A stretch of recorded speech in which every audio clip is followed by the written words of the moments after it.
కారుని ఖాతాకేసి తుక్కు సామాన్యులకు అమ్మే పరిస్థితిలో టిఆర్ఎస్ పార్టీ ఉంది. మత ఉన్మాదుల పార్టీ అయిన బీజేపీ పార్టీకి తొత్తు పార్టీ అయిన టిఆర్ఎస్ పార్టీని రెండు పార్టీలకి బుద్ధి చెప్పాల్సిన అవసరం ఉంది. తన ముఖ్యమంత్రిగా ఉన్నప్పుడు ఏనాడు సామాన్య ప్రజల కష్టాలు పట్టించుకోని నాదుడు, ఏనాడు రైతుల బాధలు పట్టించుకోని నాదుడు, ఈనాడు ముఖ్యమంత్రి దిగిపోయిన తర్వాత ప్రజలు కర్రు కాల్చి ఓట పెట్టిన తర్వాత ఈ రోజు మళ్ళీ సామాన్య ప్రజల గురించి బస్సు యాత్ర చేస్తున్నారని చెప్తున్నాడు.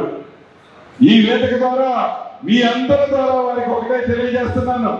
ఈ పార్లమెంటు ఎన్నికల్లో గతంలో 10 సంవత్సరాలు తెలంగాణ ప్రజల్ని పట్టి పీడించి దోచుకున్న ఏ ప్రభుత్వం అయితే ఉన్నారో ఆ కల్వకుంట్ల చంద్రశేఖరరావు గారి పార్టీకి ఒక్క సీటు కూడా రాదు. ఒక్కటంటే ఒక్క సీటు కూడా గెలవడం లేదు.